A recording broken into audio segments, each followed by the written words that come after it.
DD214 Gaming Podcast is for mature audiences only. Opinions expressed are our own and do not represent any Department of Defense or U.S. government entities as a whole. This podcast is for entertainment purposes only. Viewer and listener discretion is advised. It is a Christmas miracle because, Joe, you are fired. You are so fucking fired from that. Oh my God. So I Joe mixed sucks. up the scenes and you guys are all pissy. It's whatevs. Okay. Happy Fired. holidays. Happy holidays, everybody. Welcome to episode 38, season 2 Man, of the DD214 podcast. What a fucking week, guys. What a week. yeah, holy shit, what a week. Let's talk about the week. Good God. How was the last, how many hours are in a week? Wasn't there like a movie with the name of it? Like, what was it, fucking 100 and, how many hours are in a week? What's 24 times 7? Lord, I don't even know. Fucking, It's too Let's complicated for me to comprehend right now. I was told I needed a like calculator all throughout 160, high school. it's like 168 or some shit. 168 hours, some shit like that. In a week? Yeah, in a week. The last 168 hours have been holy fucking like a Rick and Morty fucking like goddamn adventure in my world. Does anyone Merry do Christmas. do any of you guys even know how to count anymore? I just did that in my head very quickly. Like, I think somebody should check my math. Is there 168 hours in a week? Hey Siri, how many hours are in a week? There you go. 1 week is 168 hours. There it is. So took me a couple seconds, but I got it. Yeah. So I mean, we're gonna sing to you guys soon. We're gonna let some people roll in first before we start singing. But we have a wonderful 12 days of military Christmas Absolutely. written and actually edited by my wife Francesca Sanchez. Fantastic. Dude, the actual list of the 12 days is fucking spot on. It's really good. Did a really fucking good job on that shit, dude. Like that above all of it is like it's good shit. Like, Yeah, I mean, do we want to waste any time? Do you just want to go into it? I'm down for whatever, whenever we can. We got a little bit to talk about today, so I mean, we could, if you want to burn like 10 or 15 minutes, we've got about 15 different things we can talk about. So I mean, Let's go. We can do that. We can do that just as easily. But yeah, go ahead. Yep, ladies and gentlemen, we present to you the DD214 Gaming Podcast, the 12 Days of Christmas. And just so you know, when we're going into it, it's like on the first day of Christmas, the forces gave to me. Forces, okay. The forces gave to me. Sweet. Fair enough. So You there's guys the ready? forces. All right, let's do it.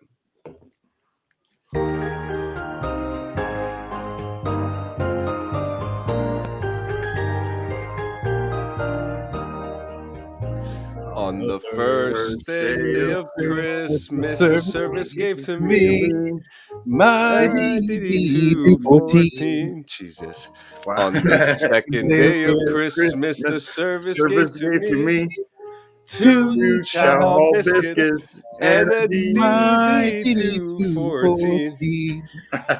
On the third day of Christmas, the service gave to me 3 flags of flying, 2 chow biscuits, and a DD214. I think we do better if we do it one at a time. That's good. On the fourth day of Christmas, the service gave to me 4 safety briefings 3 flags of flying, 2 chow biscuits. and a DD214. That's a little better, huh? That's a little better. We're getting On there. the 5th day of Christmas, my true love gave to me 5 days of leave, 4 safety briefings, 3 flags of flying, 2 chow biscuits, and a DD214. Poor Joe, he's dying On over the there. 6th day of Christmas, the service gave to me 6 counseling statements. 5 days of leave, 4 safety briefings, Oh my 3 god. flags of flying, 2 chow hall biscuits, And my DD214. On the seventh day of Christmas, the service gave to me 7 med call visits, 6 counseling statements. 5 days of of leave, 4 safety briefings. 3 flags of flying, flying. 2 Oh. chow hall biscuits. and my DD214. On the 8th day of Christmas, the service gave to me 8 pairs of silks. 7 med call visits, 6 counseling statements. 5 5 days of leave, leave. 4 safety briefings. 3 flags of flying, 2 chow hall biscuits. and my a DD214. On the 9th day of Christmas, the service gave to me 9 PT tests, 8 pairs of silks. 7 med call visits, 6 3 counseling statements, 5 days days of of leave, 4 safety briefings. 3 flags of flying, 2 chow hall biscuits. and And my a DD214. 214. The 214, yeah. The service gave to me 10 10 MREs, MREs, 9 PT tests. 8 8 pairs of pairs of silks, 7 med call visits. 6 counseling statements, 5 days of of leave. leave. Something. 3 flags of flying, 2 chow hall biscuits. And my a DD214. Almost done. On the 11th day of Christmas, the service gave to me 11 miles of rucking. 10 MREs, 9 PT tests. 8 pairs of silks, 7 med call visits, 6 counseling statements, 5 days of leave, leave. 4 safety briefings. 3 flags of flying. 2 chow hall biscuits, And a fucking and my DD214. DD214. On the 12th day of Christmas, the service gave to me 12 12 cans of cans of ribbons. ribbons, 11 miles miles of of rucking. rucking. 10 10 MREs, 9 9 PT tests, tests, 8 pairs of silk, silks, 7 med call visits, 6 counseling statements. 5 days of leave, 4 safe briefings. 3 flags of flying, 2 chow chow hall hall biscuits, and our And DD214. the DD214. And it's over. We did it, guys. It's over. We made it. God damn. Man, we suck. But that is so awesome. That's fucking awesome. Next That year, was guys. fucking awesome. Good Ne- shit. Dude, Yeah, We'll actually probably Francesca, practice more. like for AKA Frenchie, dude, like that was spot on. That was spot on. Like the list was fucking perfect. The list was perfect down to the fucking syllables. It was easy to latch onto it because she matched the fucking syllables that you use in the actual song. So it was easy to like latch onto that. Do you That know was badass. that was actually the interesting part too, because she had finished the lyrics and then she was just like, "Wait a minute, we're going up and down in this thing. We need to do something about this." Mm-hmm.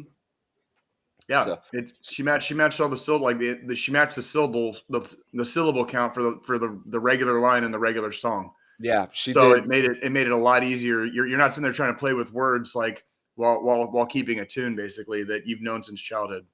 That was great. That was very very well put together. Thank you all Outstanding so fucking much. job. Out fucking standing. Next Thank year you, we're Frenchie. I'll get Frenchie a certificate of appreciation. It'll get signed sometime. You know, we'll put her in for an ARCOM. Put her in for an AM or something. You know, whatever. We'll get something drafted whatever. for a sort of appreciation. Yeah. Yeah. So we'll talk to S2 about that. So tell me, guys, gentlemen, please tell me before I start my fucking rant, like, please tell me about the last 168 hours of your guys' life. Before I go in on mine. Oh, she says I'll take some Kansas City barbecue shipped to me. Oh, Ooh, we might be able to work something. We might be able to work something out with that. That is entirely fucking possible. All right, and Joe, thank you for participating in that. I appreciate. Thank you very that. much, Joe. Gentlemen, Go ahead. I was going to say it was a pleasure to join you in that in that amazing song that we came up and and we're able to aspire to try and do here. But I'm gonna go back in my little hidey hole here. If you're all cool with that, I'm festive enough, Jay. I'd give you my hat, but a little far I out of reach. I had my hat somewhere, and it's just I figured I would just do standard Jay this week. This week I started the month off festive, right? Like nobody said I had to end it in that manner. You know what I mean? Like besides we do have the solstice coming up in 2 days, which traditionally Yes, we do. Is the actual like kind of official December holiday going back thousands of years. So I don't know about you guys or how you get down on the solstices, but I like to fucking party. So but yeah, we need to find out that factoid about why those hats were designed that way. The sleeping It's caps. wild. So Yeah. So now to talk about my 148 hours. My 168. 168. Mine was well worse than yours. I mean, at least you were able to see the world for a little bit. I have I have that recipe 19, baby. I got that old hickory. And that's God, baby. I'm telling you, because I got that COVID-19. I got that menu 19, guys. And let me tell you, this shit, Damn. yeah, this shit is not. I mean, we're quarantined right here. We're here in the house. Man, dude. Okay, so damn, I didn't realize this was going to turn into like a literal like army like one upping contest. Like damn, this is like about to go down. Like you got the Rona this week, while I had like the week from hell, fucking getting from Colorado to fucking Missouri, basically. And like so, like I want to hear. Okay, so first off, I want to hear your obviously this has been going around for about a year and a half, almost 2 years now. In our 2 years, excuse me. John, you officially got COVID-19. So like tell me like So when did it start? When did you start noticing symptoms? Like when did you go get tested? Like tell me all so about that shit. obviously, we had some visitors over the last couple weeks, and I feel like that obviously big crowds always seem to bring up these. Yes, my pussy has started hurting. My pussy has started hurting, and Jesus Christ. Oh, um, what okay, I so you were in the store, your vag started to itch, and then what?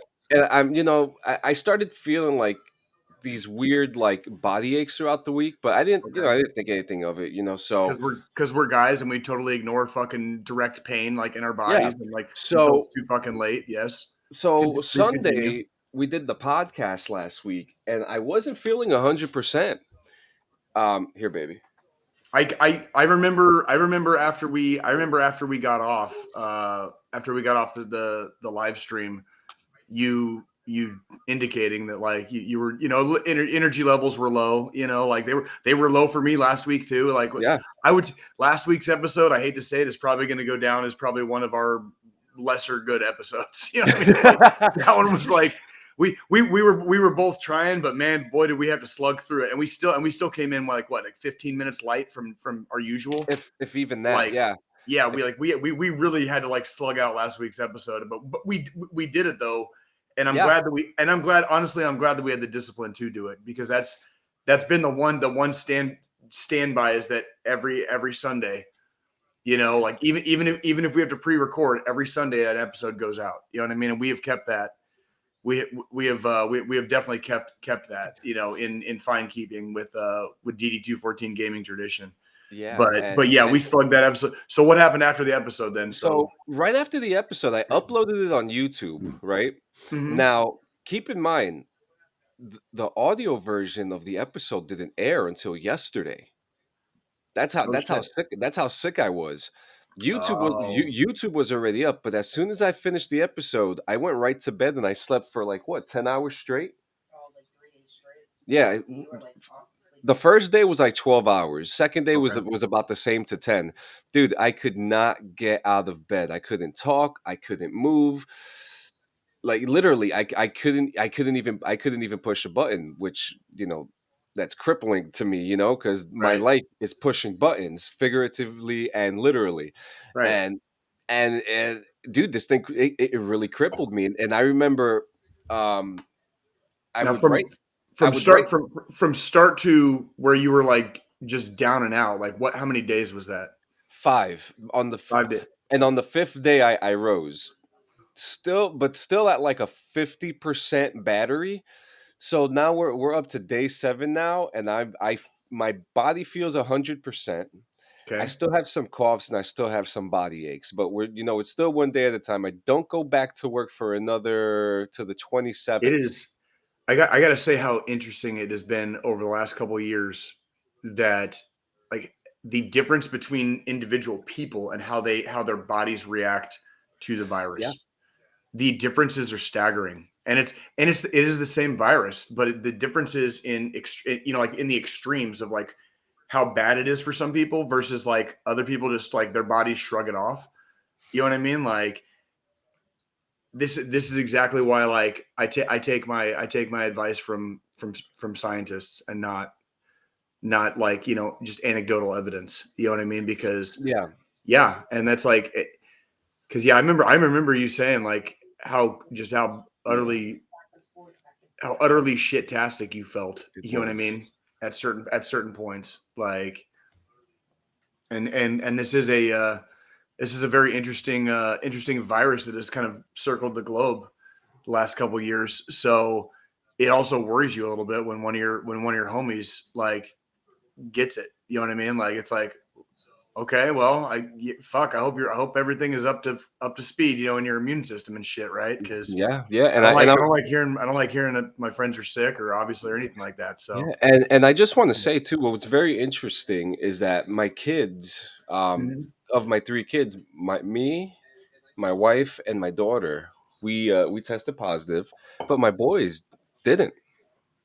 Also interesting to note, yes, Yeah, and and that's living within the same household, almost yeah, almost almost guaranteed direct exposure, yeah, almost guaranteed absolutely. So that's why direct exposure. it's very interesting. But like my Mhm. daughter, she's been slamming this like a hero. Right, right, She is. and good, and I'm glad to hear that too. Yeah, I really really am. Like that's it. I'm glad the family as well. And like, yes, you're quarantined, but hey, you picked the right week to be quarantined, man. Right? yeah. Like Hey, let me tell you you. picked the right week to be quarantined, bro. Yeah, It's let me. Christmas time. Are you guys doing like Christmas movies every night? Like what do you? Well, actually, Are you guys making a party out of it, kind of like okay, last so year?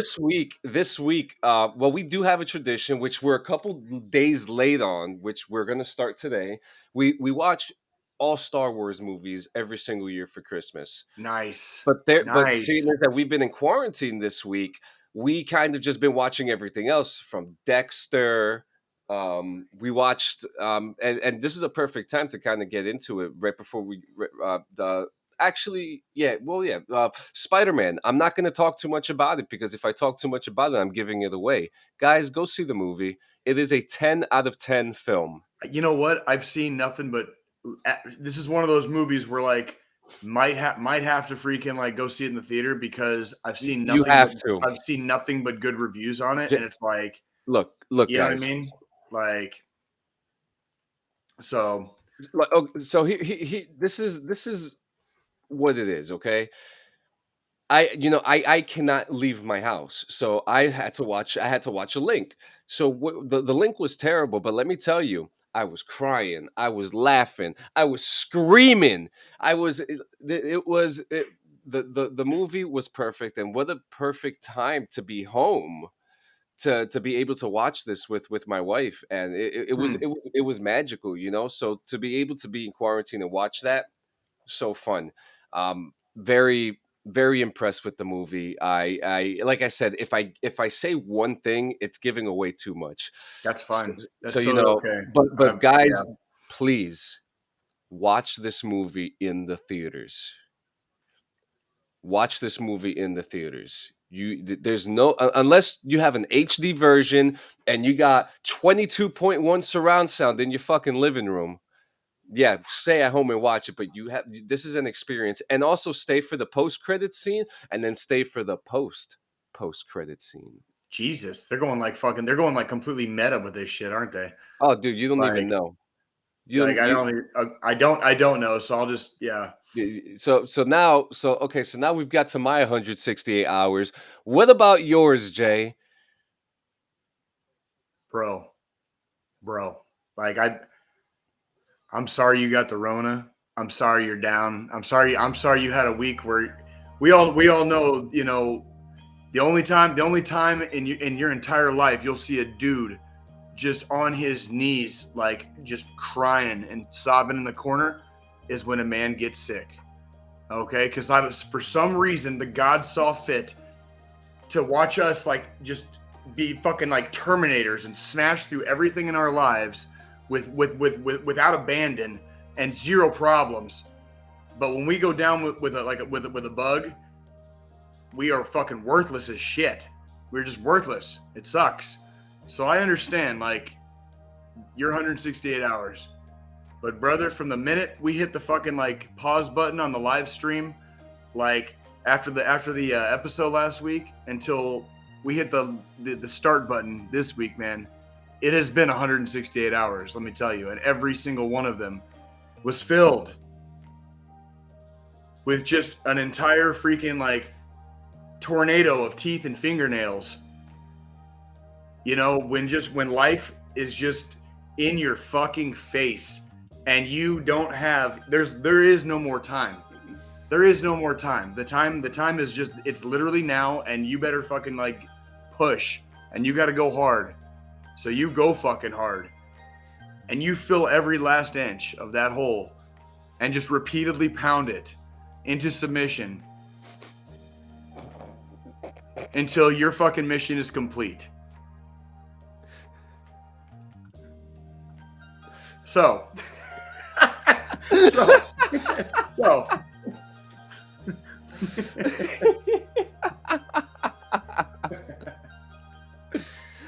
That was great. Basically, when we had the episode last week, I was in the middle of a 3.5-4 day push to get everything done and everything complete and my house cleaned and everything emptied out. And it ended up turning into like a few trips to the local dump, and a couple of good buddies a couple of my good buddies freaking helping out and coming through like the fucking champions that they are. You know what I mean? And we made it happen, and we got it done on time. And my dad drove into town to lend me some space in the back of his truck, which was fucking amazing because he's an amazing dad. I have an amazing family, and again, in that regard, I'm a very, very lucky man. And so we stayed in a hotel. This would have been Tuesday night. Stayed in a hotel. We were staying in a hotel, and Wednesday morning, the plan was we get up, we eat breakfast, and Delilah had her school test for her like literacy. It's like literacy testing basically, and then once she's done with that literacy testing in the morning, we hit the gas station, top off the gas tanks, and we head out. And that's pretty much that part is pretty much exactly what we did. Here's where it got interesting. While we were having breakfast in the hotel before my daughter had her literacy testing, there was a severe thunderstorm developed over the Pueblo Valley, and that storm system coming over the Rockies is what developed and eventually became what they called it was kind of a storm of the century. It was basically a 100-year storm, and it was a direct line windstorm that swept across the entire Midwest and started over the Rockies. We watched the storm develop, and it passed us. Okay. So imagine this storm is like ahead of us, like to the north and to the east. We take off from Pueblo after my daughter finishes her test. We're driving for a while, and then because of the direction of our travel, we start coming up alongside it, and we're kind of like tracking the storm. And I remember we stopped once about, I want to say, an hour and a half, 2 hours away from Pueblo, so everybody could do like, you know, potty break, whatever. And then I was looking at it, and if you see in some of those pictures, you might want to back up like one or two. Go to the first one where you see my arm in it, right there. If you can zoom in on that, if you can blow that up somehow. Is this Arizona?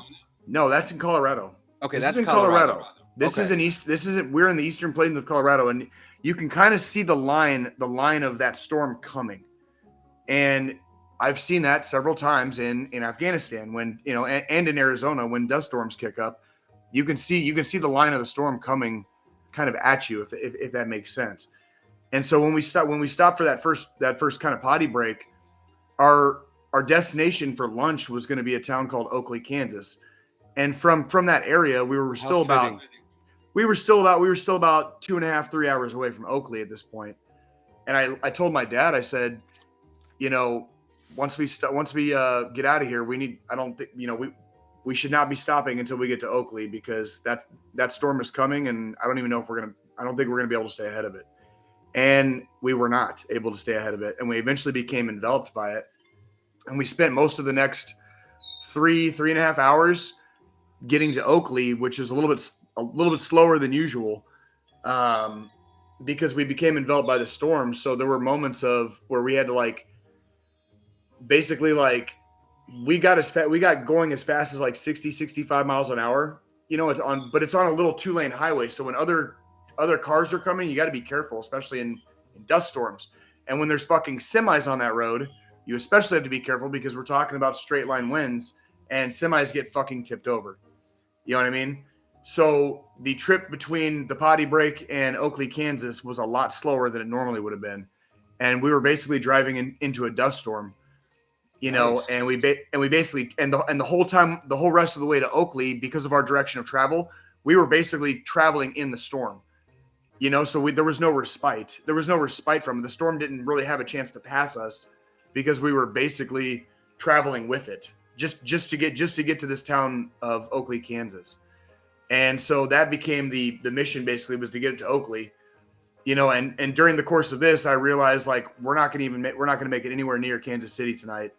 So I might as well get fucking hotel reservations. So I made hotel reservations while I'm driving through a fucking dust storm, dude.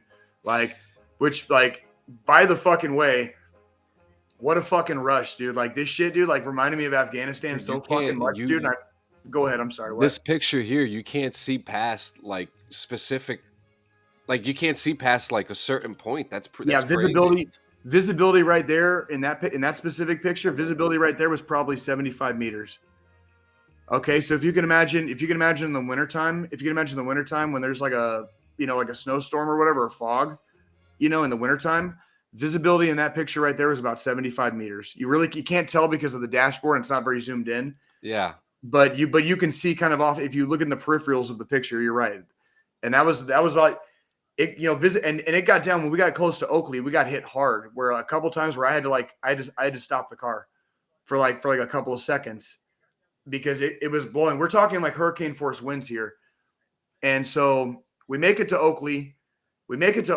And we went to a bar and grill in town, and we sat down, and the rest of the storm was basically passing us, which came with rain, more high winds.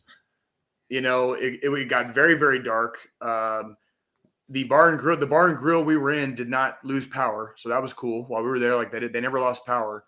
The hotel, we stayed in a place called Hayes, which is about an hour and a half away from Oakley. By the time we got to Hayes that night, it was 8 o'clock at night, 7:30, 8 o'clock at night. We got to our hotel. The power at the hotel had just come back on about 15 minutes after we got there. Ooh. And there were areas we could see off to our left and right, driving between Oakley and Hayes on I-70. There were areas we could see where the power had gone out. So it was bad. There was a lot of severe destruction, crop destruction. They haven't even started coming out with the numbers yet of and this is, by the way, this is spanning several states. We're talking Colorado, Kansas, Nebraska, Iowa, Minnesota, Missouri. I want to say parts of Illinois. You know what I mean? This storm went all the way to the fucking Great Lakes. And it started where we were at in the Pueblo Valley, and it pushed the whole system pushed over the Rockies and went out across the Midwest. This is basically 100 years. That picture right there is what it looked like from the door of the bar.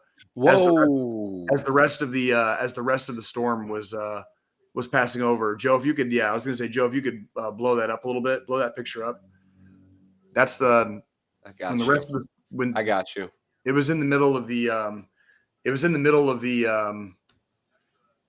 this this is so that's the bar and grill, like looking out the front door of the bar and grill as the remainder of the storm freaking pushed through Oakley, and that's what it looked like outside. But dude, it reminded me of Afghanistan, like no shit, like You know, being on mission and going and driving some of our doing when I was doing route clearance with the engineers when I was a mechanic, and then both of my tours as infantry, we were mounted. We were in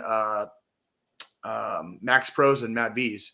So there were days where there would be low visibility due to dust, you know what I mean, in the air and shit like that.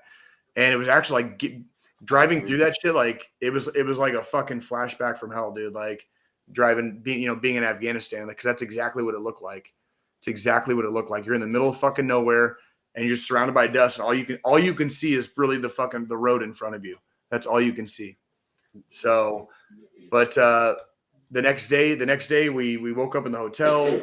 We woke up in the hotel, and the freaking the storm had obviously already passed. We got up, we grabbed some freaking. Was it overnight? Was it like an overnight storm? No. Once it passed, it was pretty much over. And we got up the next morning, and we went and got some McDonald's in the drive-thru, and me and my dad followed each other the rest of the way into Kansas City. Got all my shit out of the back of his truck and got it loaded into the house here. And we pretty much took the rest of Thursday off. We took all of Friday off. And Nikki, God bless my girlfriend. Like, holy shit, dude. Nikki let me fucking sleep in on Friday. Like, I wasn't planning on it. She had to work, so she got up, but she was working from home on Friday. So she got up, and I woke up when she woke up, and I was gonna get up, and I passed back out, and she let me sleep, and I didn't wake up until noon on Friday, which, no, if you don't know me well enough, you wouldn't know, but like, I don't ever sleep in that late, actually, like ever. And I ended up I was dead to the world until like noon on Friday. So we took all the rest of Friday off pretty much too. Yesterday we went to the mall, and I had my girls take a picture with Santa, because we do that every year. And that's like one of the few pictures that I have of my children, like as like time snapshots, is their pictures with Santa Claus. And I started doing that. I started that tradition actually in Tucson, Arizona, when I was on leave after my second deployment. So Delilah was only 2 years old. And I have every single year then with Santa Claus. And so we did that yesterday. And got a couple chores around the house to do today, but we're going to start going balls to the wall probably first thing tomorrow.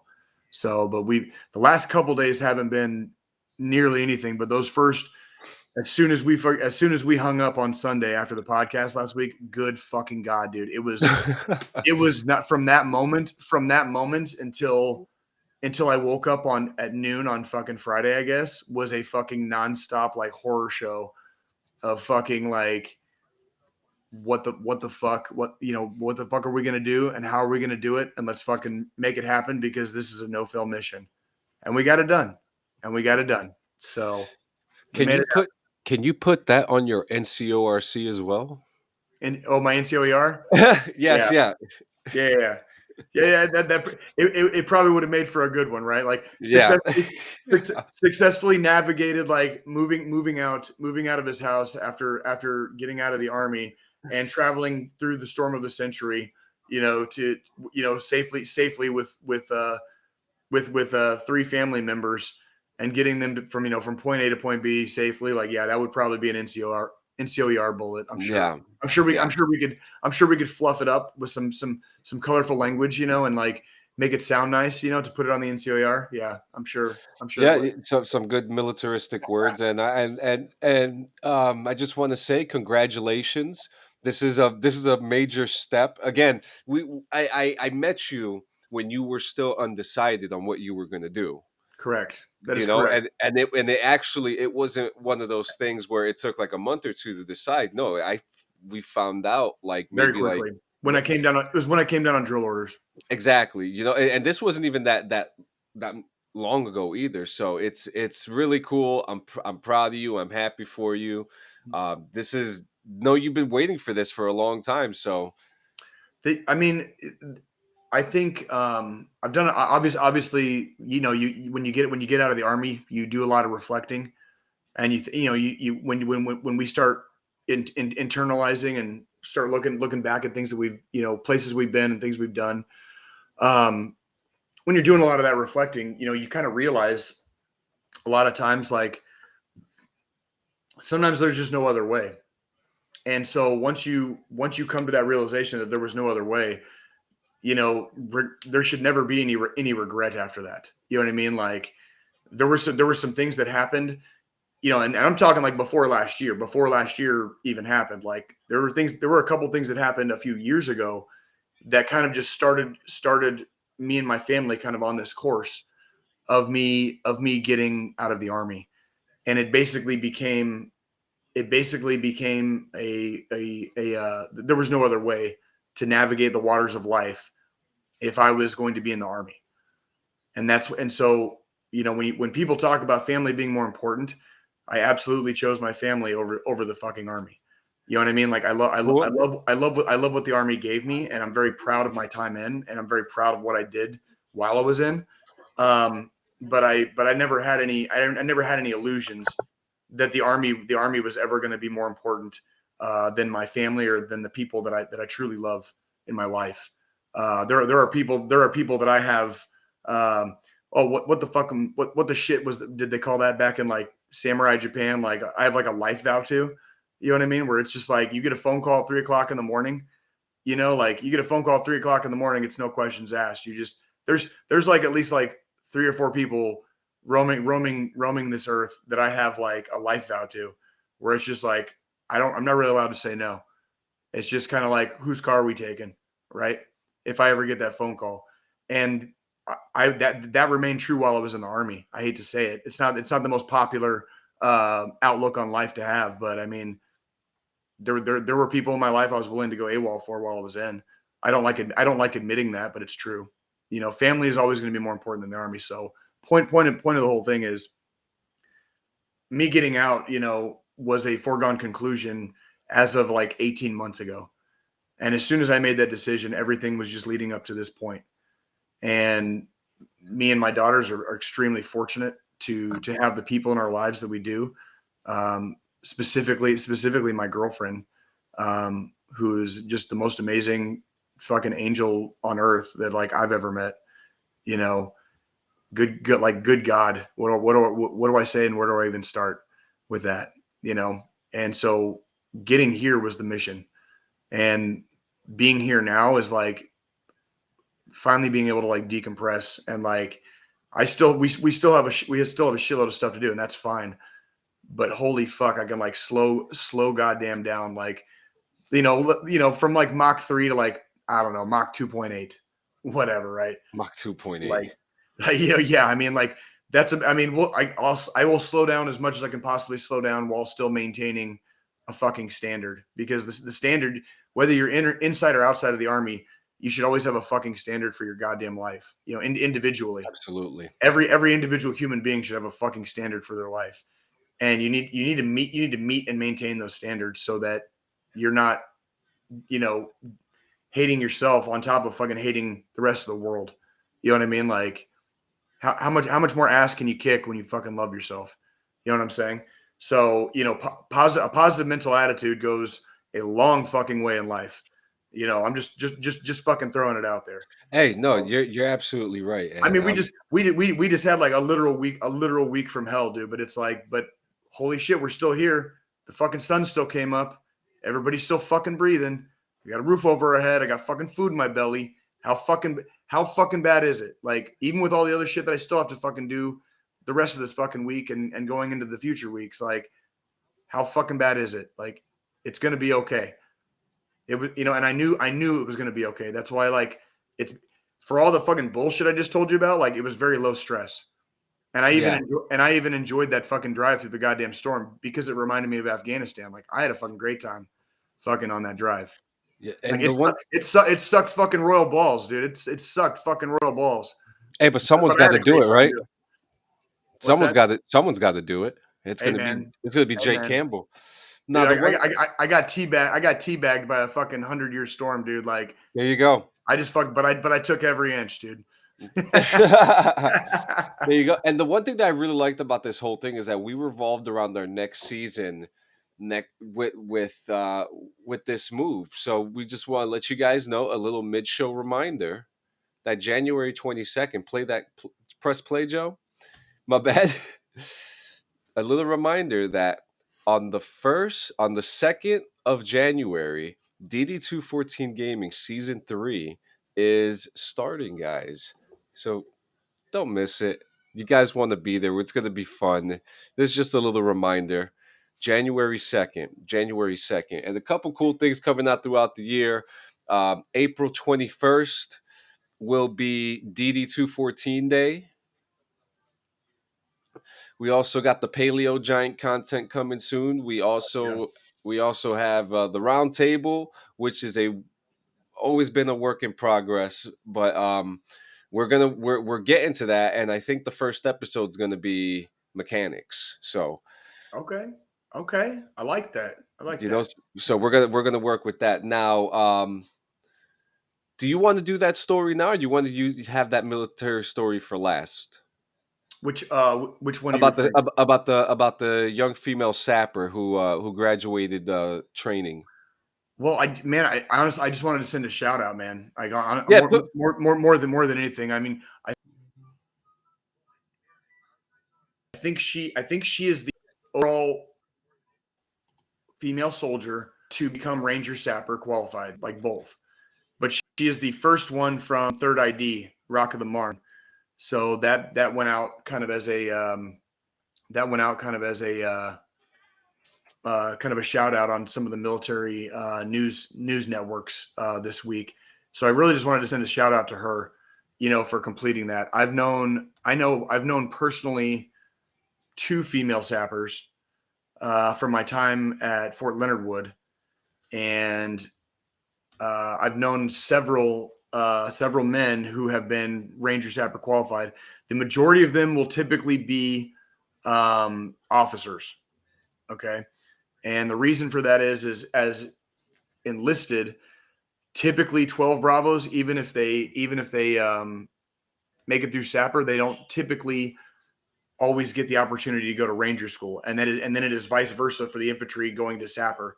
And it's even more rare. If you're infantry and you go to Sapper School, you better have a goddamn good reason for putting in that packet or be like re-enlisting for it or something.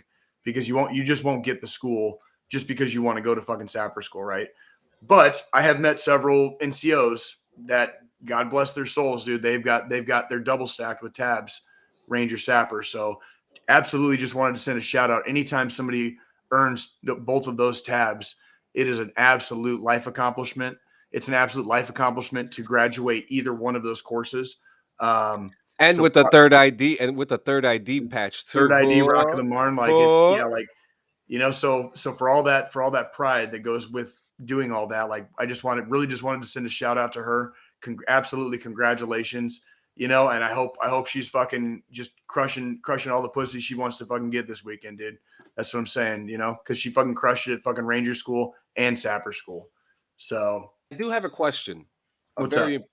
So where the fuck could I get those colored patches at? I could never find them. I mean, you can order them online. Now what kind? Now You can order them online. and those fall under 670-1. Yeah, yes. You would have to. Those would be the patches you would sew on to your dress uniform. You would not wear the color. Well, typically you don't wear the colored patches Yeah.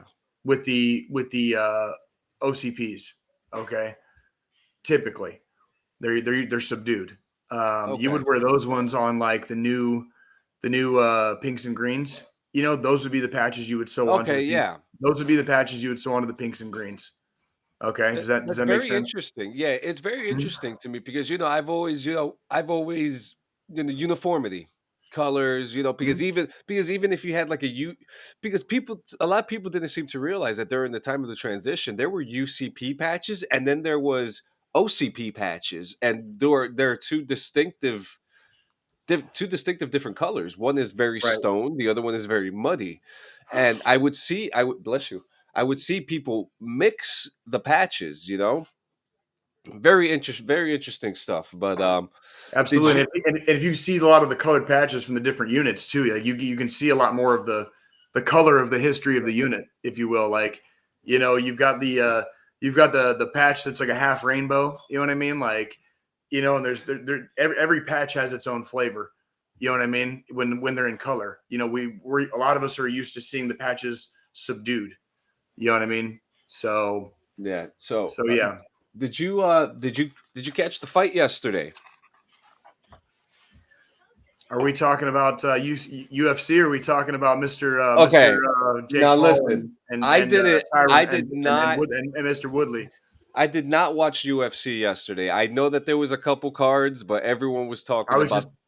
I was just fucking with you, John. I didn't watch UFC either. This But one who? this But someone this did fight. one Didn't Derek Lewis fight yesterday? Derek Derek Lewis Lew- did fight. Derek Lewis. And he knocked a motherfucker out too. So you Did can be he happy. really? You can be happy to know that he knocked a motherfucker out. Guys, So here at DD214, we are huge Black Beast fans. We we really are. love Derek Lewis. We love Derek Lewis. Even though that boy needs some cardio, man. Jesus Christ. Oh no. He looked good last He night, looked dude. good yesterday. Dude, he looked. I was watching. I watched the freaking replays. He looked outstanding. He was controlling, dominating.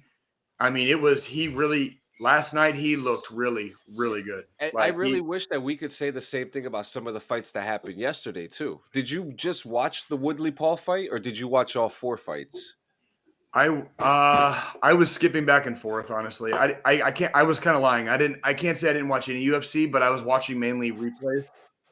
I was watching mainly replays of UFC, but I was watching replays as they came in, like as they happened, basically, if that makes Yeah. sense.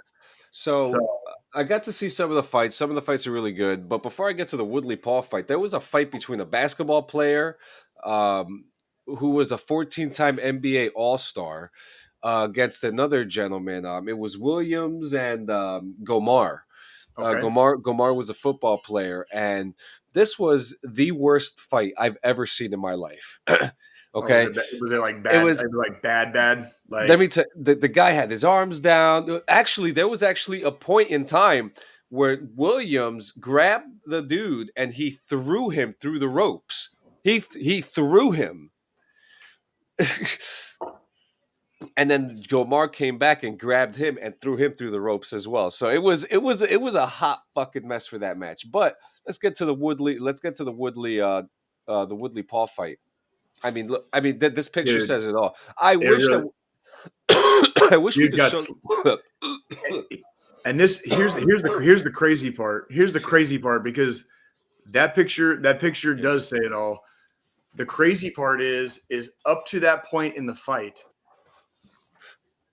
Up to that point in the fight, I would say Woodley probably would have had the edge, but Paul started getting tired. And Paul was getting tired in like the second, third round. Yeah, And why Woodley did not push that. With all he probably had to do was push that, and he probably could have gone for a finish sometime between rounds like 3 and 5. oh yeah, because Like five was and really when Jake Paul really started showing up.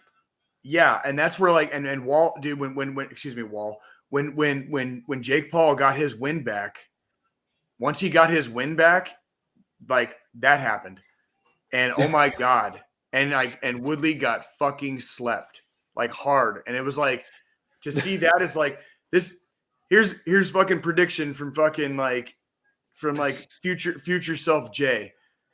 We're gonna see Jake Paul continue climbing the ranks of the MMA boxing until, mark my words, he's gonna end up boxing with Conor McGregor. Yeah, Anderson Silva's probably next. And if he somehow beats Anderson Silva, they're gonna throw McGregor at him. Well, Like bet money, bet let's money, let's not bet money. forget. Hey, what's going on, Deshaun? Sean, welcome, man. Hey, Good to see you. now Hey, we can't forget also. Okay, wait, hold up. I just had the blackout moment. what happened? What was the last thing that you said, Jay? I said they're gonna like Anderson Silva's gonna be next, and then they're gonna Oh, probably throw fucking Conor McGregor at him. well, remember he called out Nate Diaz for leaving. For leaving Nate what? for leaving the show because Nate Diaz and Jorge Masvidal were there. And when they showed the camera to Nate Diaz, he didn't look like he wanted to be there. Like he didn't want to be shown.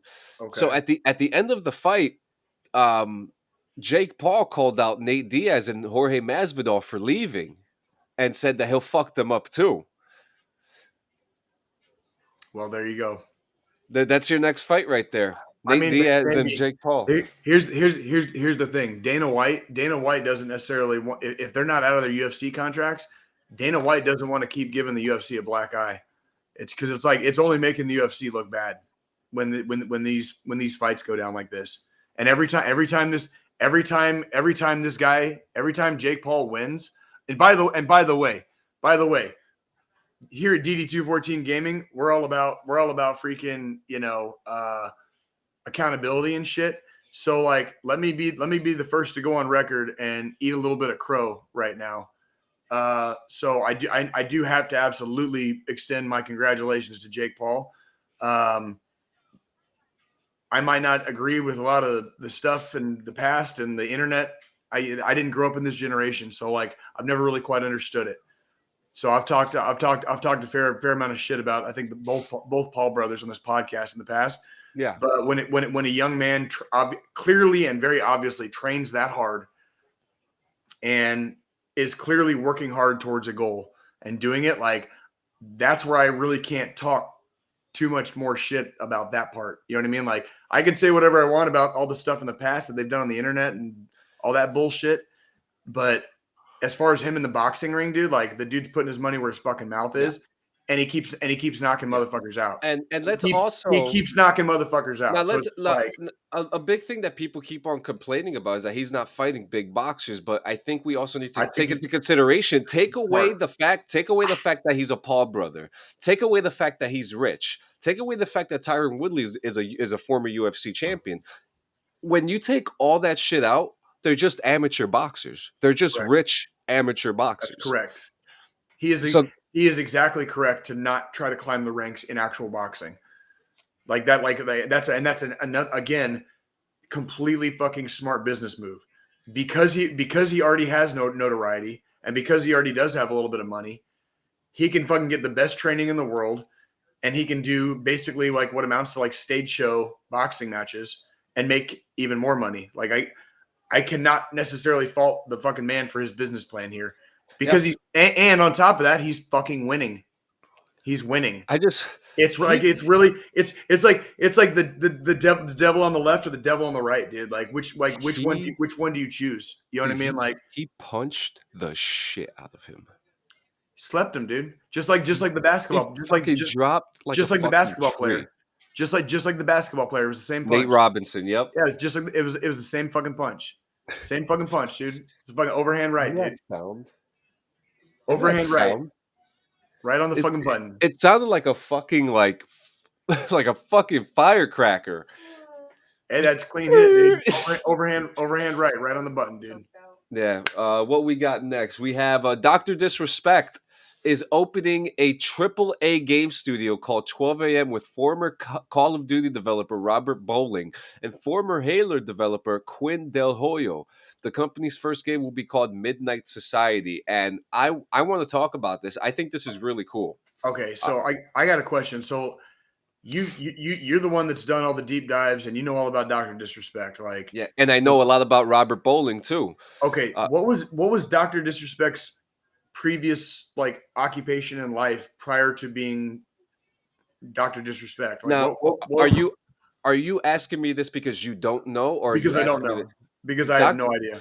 Dr. Disrespect, whose real name is Guy Beam, was a Call of Duty map developer.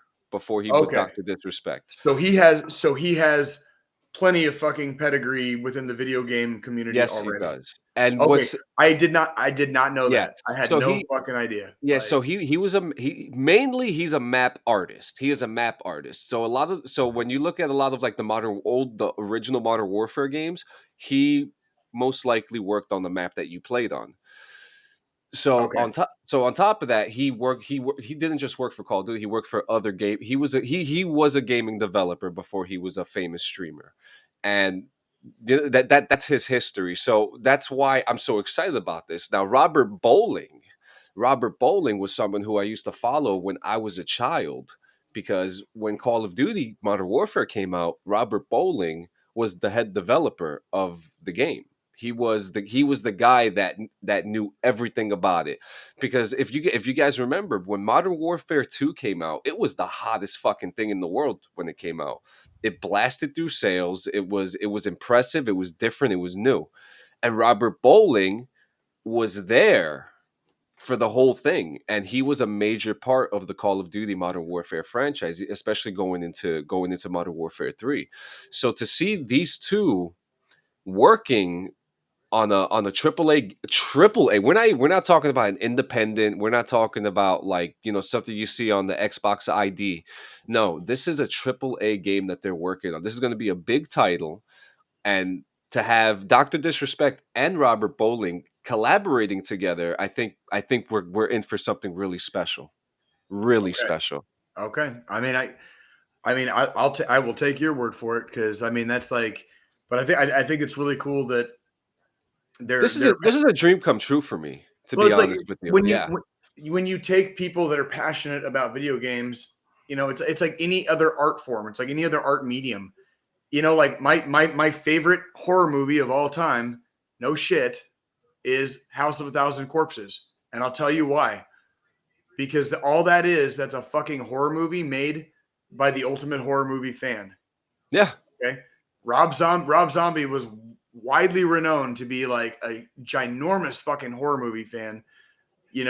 For years and years and years and years before that movie ever got made. And in my opinion, he made the perfect horror movie. You know what I mean? Like, and that's like what you're basically saying is like they're starting a gaming company to fucking bring goddamn gaming back to fucking gaming, like the passion for gaming. I want to see somebody produce some fucking art, you know, Yeah. where I get so goddamn sucked in. You know what I mean? Like the fucking rest of the world just disappears for like a little bit. And like all my homies can be sitting there fucking like watching me play too, and they're sucked in because it's a fucking art form. You know what I mean? It's an Yep. art form. And So and that's why I'm so excited to talk to you about this next thing. It's called Power On, the story of Xbox. I'm gonna okay, go so within these last 30 minutes, I'm going to break down for you all 6 episodes. okay, And I have to say it was probably one of the most informative, um, important, and descriptive documentaries I've ever seen about any type of gaming at all. And it was given to us. It's on YouTube. If you Joe, if you want, if you could look it up, if you go straight to the Xbox YouTube, you're gonna see like the 6 episodes there. If you could just play some of those clips, to show what was going on. Very so. This is Power On is the story that if you're an Xbox fan like me, following this since the beginning, this is a story that you want to hear, because there's some things that I did that me surprisingly didn't even know. Um, a lot of the story, this documentary helped me respect um, Xbox and Microsoft so much more, because they truly are and always have been and will be the underdogs in the gaming industry. And they prove that time and time again. Episode 1, it talks about the original Xbox and how the idea came together. And it was Microsoft Game Studios was a whole different division that was coming up with games like Microsoft Golf 1998, Microsoft Flight Simulator, older games. Microsoft has been making games for the PC for a long time. a long time.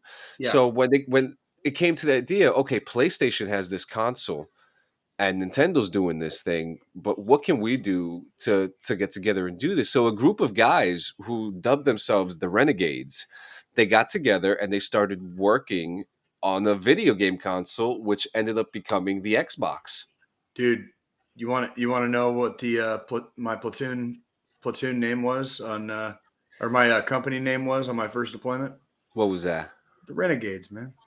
Oh, there we go. 509th, man. 509th Clearance Company, Renegades, man. Yeah, there you go. And you know this. Uh, yeah, so these renegades got together, and they were trying to come up with this idea. Well, what can we do to be part of the game? So what they did is they took a PlayStation 2 and they tore it into pieces. And you can see here, you saw it right there in some of the games. So there were old games. Microsoft has always been developing games, Right. Right. but they did, PlayStation has no computer parts. It's not a computer. It was built as an entertainment system. Okay, you could play Right. DVDs on it. You could Right. play, things like that. These were things that were done. Yeah, and the PlayStation 2 was promoted as the emotion engine, and a lot of people thought that was cool, and it did all this cool shit.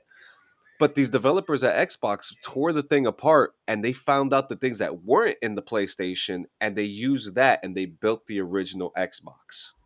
Fucking dope. That's fucking dope. Yeah. That's So again, smart business moves. Smart business moves. So that's yeah, that's fucking and dope. so what makes it so special now is that they have this idea, but the only way that Bill Gates approved of it was because it was run on Windows.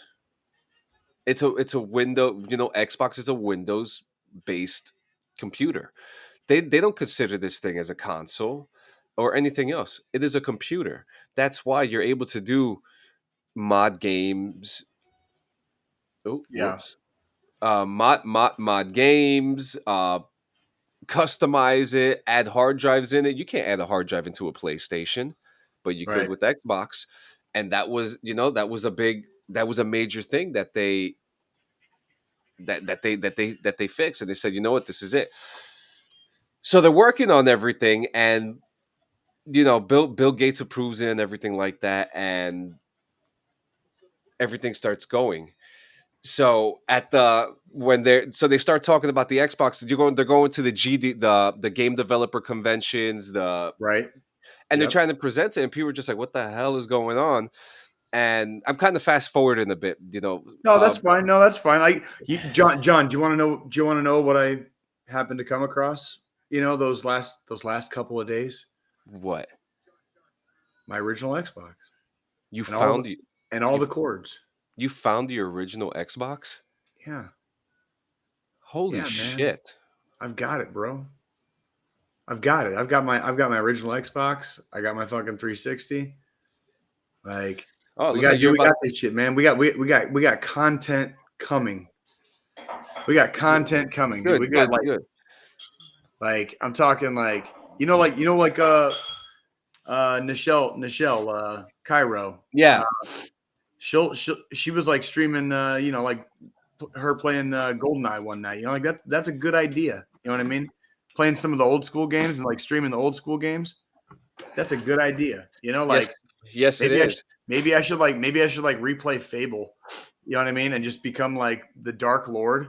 Yeah, And then leave my freaking nickname, the Chicken Chaser. So like the whole game, it has to like I'm the Chicken Chaser, but it's like I'm like the darkest Lord ever.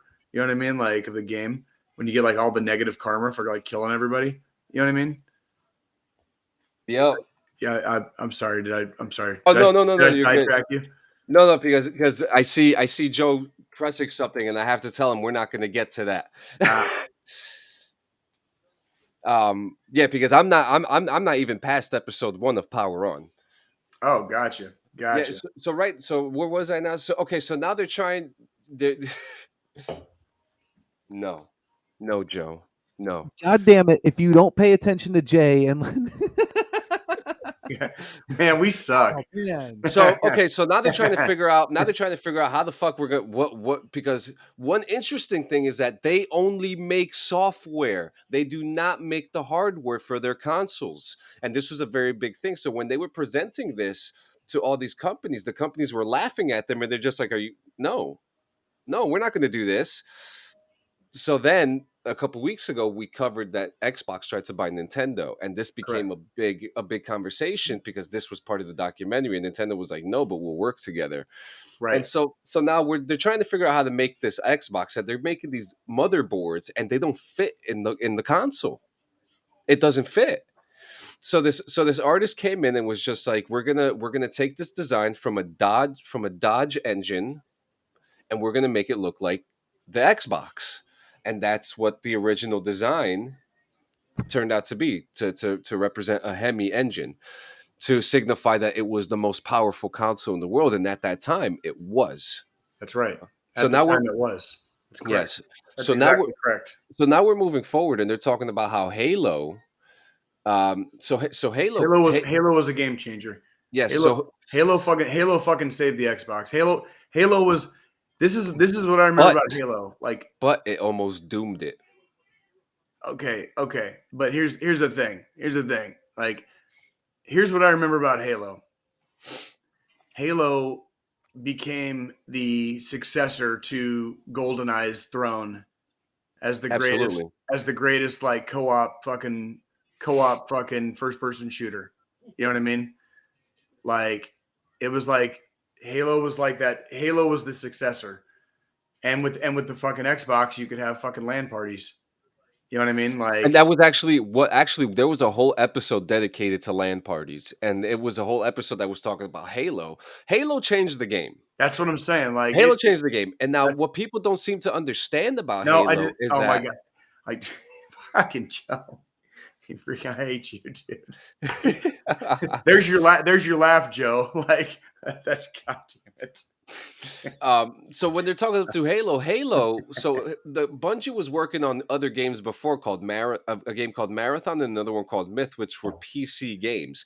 The big thing about this, they got the idea of creating Halo because they wanted to port their games from PC into a console, and the only way to do it was to turn this console into a computer, and Correct. it worked. So That's correct. so during the creation of Halo, the Xbox came out in November. Halo wasn't even done. We're talking about February, and we didn't even have color in the game yet. Right. And they rushed the game, and and it was buggy. It was really buggy, and it really goes to show how history has always repeated itself, where these companies are always rushing their games, and they come out like shit. Right. You know, but then other games came in, the EA games came in, and so on and so forth. You know the history with that. So Sure. now we're getting into the 360 era.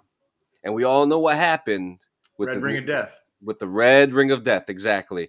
There was a whole episode dedicated to this. Now, what a lot of people don't understand was the struggle that Microsoft had to go through in order to fix the Red Ring. And this, to me, was one of the. Oh, and by the way, they also go into major detail about why Xbox has always been not for profit. You know, they've always known that they were going to make their sales no matter what. And it really showed when the PlayStation 3 was coming out for $599 at that time, where they pretty much gave the gaming industry to Microsoft. Yeah, and that was a big that's right. thing. So now we're at the Red Ring of Death. So their 360s come out 6 months later. They're going into the forums and they're seeing that the Xboxes they're fucking up. They're not working. You know, were you guys victims of the Red Ring? I came in slightly late in the 360 era. So the one that I got was a second, what I would call like a second generation 360. Yeah. The Red Ring eventually happened. Yes. Okay. So the answer to your question is yes, but it did not have that. Like, I bought it and 3 months later I got a Red Ring. Right. Yeah. I had it. I think I had my 360. Oh, Christ on a cracker. What was it? It was Christ on a cracker. I think I had my 360 almost 2 years before I got the red ring. And by then they had streamlined the process. So it was like you get the red ring, you freaking Xbox would like, or Microsoft would fucking ship you the box. You put the motherfucker in the box, you ship it back to them, and they ship you back your fucking 360. And people Like, were still getting red rings 6 times over. Now I have right. to stop you for a second because Go ahead. I need Deshaun to explain to me this. I tried the penny and hot glue That thing. was the thing. I remember. I know what he's talking about. Deshaun, you're probably going to be a lot more descriptive about it. Can you type up that comp that can He you said can you type up as quick as possible the process of the glue and the hot and the hot glue and the penny, because I know exactly what you're talking about, but you're going to be a lot more descriptive with it than I am, because I have a friend who did that and it actually worked. So if you can type that up here in a second here. But no, like, I did eventually get the red ring, but by then they'd streamlined it so much. Oh, by the way, the 360 they sent back to me has not failed since. So like, really? So you still have it? I took that 360 into the army with me, and I only stopped playing it after I got after my third deployment, dude. Like, Yeah. I only like in the last 3 years. That was still my console. That was still my console like 3 years ago. That's Before interesting. before I went on my last deployment.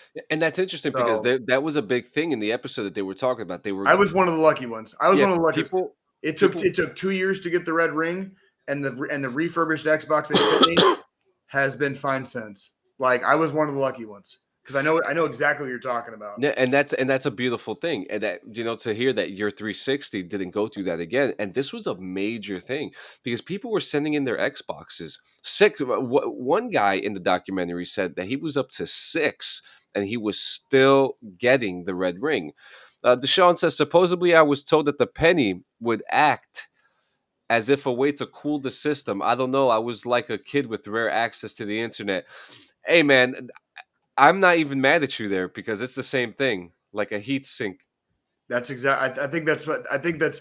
I'm not big on electronics. I had a buddy that did that trick, and he was very, very familiar with, like, he's like dude that builds computers and shit, basically, like.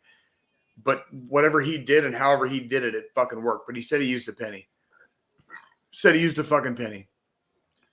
So, and we got a note from our producer Joe said that he had friends that repaired them all the time and charged $60 a pop. And yes, that was common. If you knew the basic kind of like general shit of how a computer and like the motherboard and the fan and all that stuff works, if you knew it back then, Which actually, I could actually explain to you what happened. you can basically jailbreak a 360 and Yeah, fix it. And it really wasn't that hard to fix. Yeah. Like, I don't know exactly what the fuck Microsoft did, because I never got that much into building computers. But like, I'll tell you right now. So go ahead, please. So they explain. So it took a month to find out, first of all, and a lot of people took that silence as, "What the fuck are you guys doing? You guys aren't doing anything." But they didn't know what was going on until Right. they finally saw that the GPU, when people were turning on and off their Xboxes, so there's like this metallic paste that connects the GPU into the Xbox itself. And what it does, and it's actually funny because I have an Xbox One that's not working because of that exact same reason, which my wife tried to fix for me. We even bought the metallic paste and everything. What the metallic paste was doing was that it was bouncing up and down through heat. It was heating up, and then when it was off, it was cooling. And when it would cool, it would paste up to the top of the GPU and take it off of the pins that were needed to have the console running. Does that make sense? It's like it's doing perfect. We're gonna use a Swisher Sweet. Here we go. The Swisher Sweet is the GPU. Okay. This is the bottom of the console. Right. This is the GPU. So Gotcha.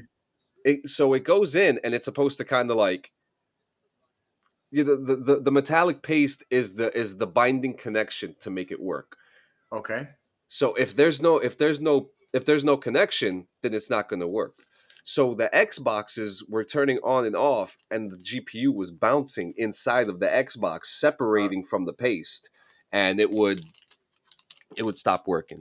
Have you ever tried to explain something technical to an infantryman? No, and that was the first time, and I'm never going to do it again. No, you know what? The pictures and the Swisher Sweets and like it helped me understand it a lot more. Really? It helped me understand it a lot more. Yeah. Yeah. So here comes. I'm a real fucking window licker sometimes, dude. Yeah, So like so- sometimes you got to break it down like extremely Barney style for me. Otherwise, I'm just gonna fucking stare at you and nod. Yeah, and there you Okay? go. The Swisher Sweet Like works. So now, when they found out what the problem was, they knew how to fix it. But right, the problem was, it was going to cost them $1 billion.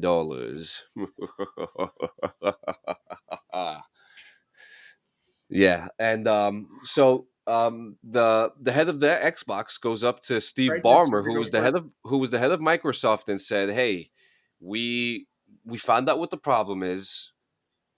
It's going to be $1 billion." So $1 billion. guess what Steve Ballmer said? What's Steve Ballmer say? He said, "Get it done. We'll take the hit. We'll figure it out later." Best decision ever. Though I would say so. And now the reason why I think that is Because so. let's fast forward. I want you to continue what you're saying. So like pause your thought, but best decision ever because let's fast forward to like right now. Like right now, the Xbox Series X is kicking the dog shit out of the fucking PlayStation, fucking whatever the fuck number we're on. Yeah, Right? I mean, those reports are always they're always up and down. But yeah, you see, here we go. So the one thing that was really cool about the 360 is that each light did signify an error. So Yeah. that's what the rings were for. Right. And right here, it actually shows you the diagram here, whatever the fuck it's called. And but yeah, the Xbox made a smart decision in making sure that the people got what they wanted, and in turn, the 360 Slim came out, and then shortly after, the Xbox One came out, and then so on and so forth. I As they that's as they say, the rest is history. Basically. Yeah. I mean, I don't need to get into the last episode because we're living in the last episode now. Right. Right. But one thing that is important to understand is that the Xbox and the PlayStation, they are two. What I got from this documentary was that regardless of rivalry, they are two different consoles. The Xbox is different than anything else. It is a high powered computer with an NVIDIA chip in it. They have been putting Right. NVIDIA chips in it since 1999, since right before the console was even released. They Right. have always been ahead of the game as far as like what they want to do. The fact that the numbers don't sell that good, okay, we get it. Xbox has taken a bunch of hits, but for the people, they came back tenfold and they made things better. So this documentary helped me love love and respect the underdog much more. They helped me understand how much of an underdog they really are, Oh and on fuck yeah. and on top Yeah, of I've that, been the whole time. yeah, and it really goes to show that you can do anything. Okay, a group of assholes who had no responsibility making a console or even video games. I mean, the guy Seamus, the guy who is credited for creating the Xbox. Before he created the Xbox, when internet first came out, he was the first person to have the worst review on the internet for a video game that he created. It was the worst review in the world, and he came back and he created the greatest console in the world. Fuck yeah, and good for him. Fuck yeah. I mean that's it. And like it says here, Xbox had no right making this. They had no Yeah. right making it. They And didn't like have the experience. They didn't have the knowledge, and they did it. Deshaun just said, PlayStation was like, I'm gonna fuck you and you're gonna like it. You know what I mean? Like, which Yeah. is like that's totally fucking that's Yep. exactly Sony's stance on fucking everything that they do. Yep. Like, And we're just gonna hand you a polished turd and you're just gonna deal with it, okay? yeah, and in the Like, beginning of this documentary, they specifically say how Sony was born in entertainment. They have movies, they have theme parks, they have, and they've had equipment. speakers, televisions, you name it. They've been a part of this. This is but what Xbox did, what Microsoft did as a whole, it's you can't fathom it. So guys, take the time. Each episode's about 40 minutes long. Hell, we might even have to do a watch party for this because it was so good. That'd be Um, cool. That'd be it's cool. it's called That's more season 3 content right there, yeah. dude. It, Like the I'm the telling you, bro, dude. Like dude. Season 3 is coming, and it's gonna come in hot, dude. Because there's so many different things we can do now, and because it is like about to be 2022, we are legit like, excuse me, like living in the future. Like there's so many different things we can do. Speaking of season 3, do you want to hear a clip of the song, of the theme song? Oh fuck yeah, dude. Yeah, absolutely. So right here, I have the file, Oh man. and here we go. Here's a sneak peek, guys. All right.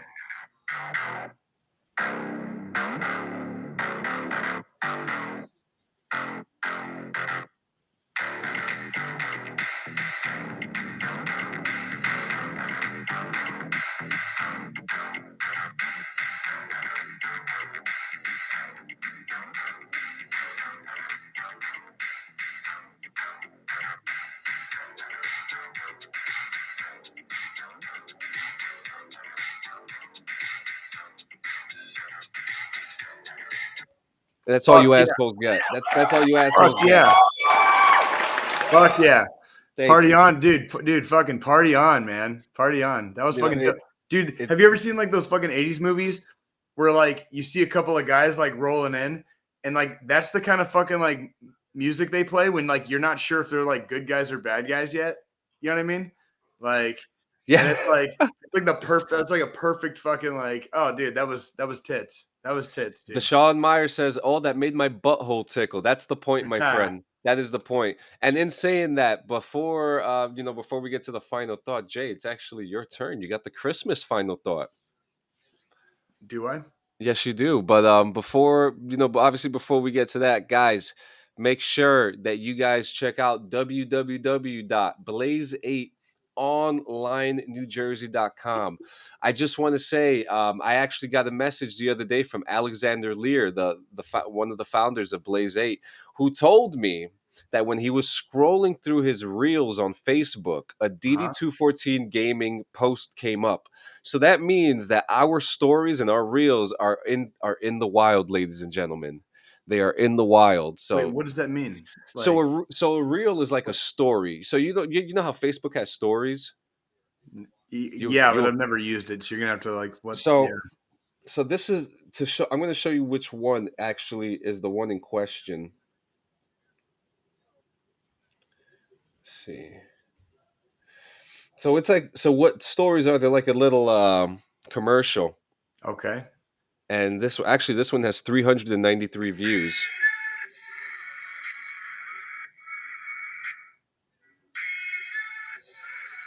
And so Alexander Lear wrote to me the other day to tell me that we're in the algorithm. We're getting seen. So thank you. Oh man, does that fucking suck for the algorithm?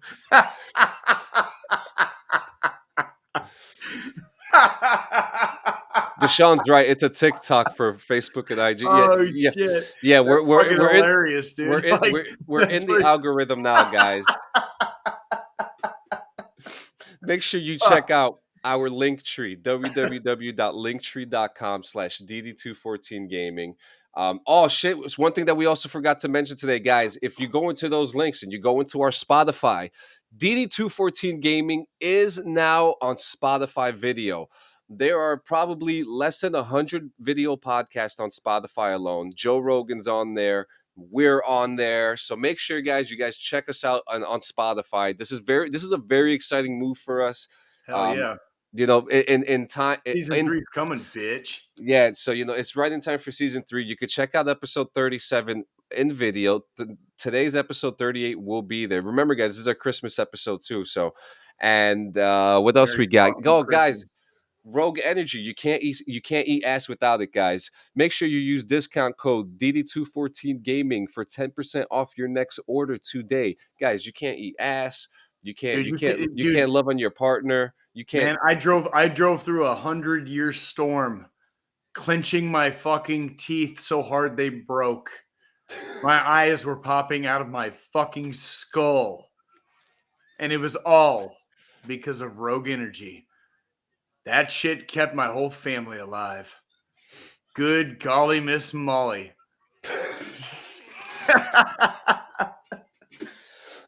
Like I said, good golly, Miss Molly, and that's you, Jay. It's your turn. It's your time for All right.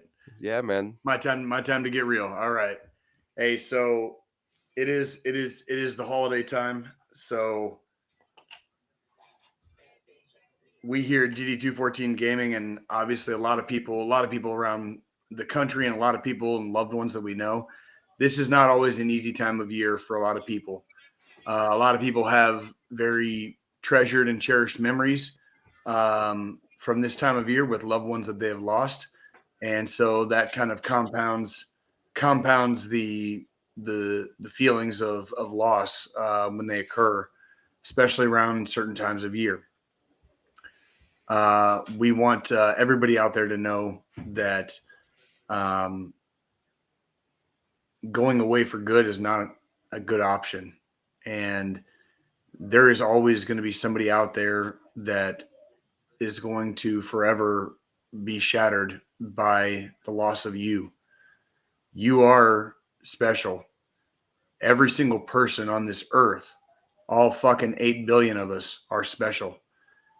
And we owe it to the people in our lives, our tribes, our people, because we never know who we're going to touch and who we are going to make a connection with in our lives that change them for the better and keep them going when times get hard. When you're fucking having like the roughest patch of existence, and you keep those thoughts of hope and you cherish those good memories, and they light that fire in your heart and remind you that every day is a new day, and we can keep on going, and we can go stronger than ever someday in the future. We just got to get through this fucking rough patch. That's okay. It's just like being in the infantry. We always just say, keep moving forward. No matter how bad it gets, there is the sun will shine on a new day. Okay. The sun keeps rising. So remind yourself that every day is a new day. And no matter like how hard you crash land into like the next phase of your life, you are going to make it. And everyone around you is going to make it with you. You know, so reach out, pick up a phone, make a phone call if you need to. If you're having a rough time in this next week, pick up the phone, make a phone call. The National Suicide Hotline is 1-800-273-TALK. That's 1-800-273-8255. They will talk to you. We will talk to you. If you guys send the DD214 Gaming admins a private message, I will give you guys my personal phone number, and you can call me 24 hours a day, 7 days a week, if that's what you need. If you just need somebody to talk to, all right? I will answer my motherfucking phone. I kept my phone on for 24 hours a day in the fucking Army. There's no reason I can't fucking do it now. If it's that bad, if it is that urgent, if you just need to hear a friendly voice, reach out. I hope and wish all of you the best in the week ahead. We have the solstice in 2 days, so I hope you all enjoy a healthy cup of cheer in 2 days on the winter solstice. And Festivus. then we got Festivus coming up. This week is probably a big week for families traveling on vacation. So travel safely if you are traveling. Get to your family safely. Enjoy your time with each other. Treasure these memories. Watch the movies. Eat the popcorn. Okay, play the games. Have the white elephant freaking parties. Whatever the shit your freaking Don't families eat do. Santa's cookies either. don't eat Santa's cookies, man. That's for him. That's for him, dude. Like, we ain't fucking with Santa's cookies, all right? I know some of y'all do freaking milk. Some of y'all do eggnog for Santa. Do what you do for Santa, man, but you leave it for him. Santa's the man. Santa's the man. We don't fuck with that guy. No, all right? Not that guy. Not that guy. All right. John, Merry Christmas, dude. Merry Christmas, Jay. Joe, Merry Christmas. Merry Christmas, Joe. This is fun. This is Christmas. It's Christmas. It's Christmas. Oh, and we have one more episode or 2 more episodes until the end of the season? I think next week's is the last one. Oh, well then you know what? You know what's gonna happen next week, guys. Make sure you guys check us out next week where we're just gonna talk shit about each other. We're gonna roast Christmas. We're gonna roast 2021. Ladies and gentlemen, thank you so much. We love you. Merry Christmas. Happy Festivus. Be sure to drink your Ovaltine. You son of a bitch. Son of a bitch. It's from Fragile. Look, it's Italian. Fragile. Papa